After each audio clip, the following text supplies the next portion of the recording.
Pod vplyvom emócií nemusia byť len tie negatívne emócie. Môžu tam byť aj tie pozitívne emócie. Tomáš, vtedy hodíš kyticu ruží na zem, lebo chceš mať prázdne ruky, aby si mohol Martinu objať. Čo ešte v tých pozitívnych emóciách môže hodiť domáci pán na zem? No gate! Už som doma. Prišiel som. Hej, môžu tam byť aj pozitívne, kladné emócie. Poďme sa opýtať tabuľky, či sme našli aspoň jednu kladnú emóciu na 6. priečke. Televízor. Bol to aj tu. Bolo to, no. Telkáčik na zemi je fajný. Ono tie CRT televízory zvyknú aj vybuchnúť. No. Takže vlastne je umocnený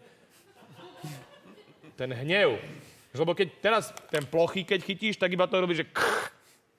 Ale keď si chytil tú tučnú veľkú obrazovku, zdvihol si to nad hlavu a v tej zlosti si zakričal: Ja sa na to vykašlem! Tak ešte vtedy si počul taký jemný výbuch. To je ako žiarovka, keď pukne. A toto je veľká žiarovka, tak to puklo naozaj veľa. To bol veľký puk. Ľudia hore sa pýtali, čo to tam dole puklo. Hej, a to bolo vlastne tá tvoja zlosť. No, zúrivosť. Zúrivosť. Musí puknúť zúrivosť. A televízia puká. Dobre, samozrejme len tá CRT. Už tieto plazmy, prosím vás pekne, nerobte, je to zbytočné, iba to robí... Nemá to efekt. To sa skôr vysmeje, vieš. No. Čaká, že urobí bum, ale urobí... A pritom si nasrdený, že by malo byť bum.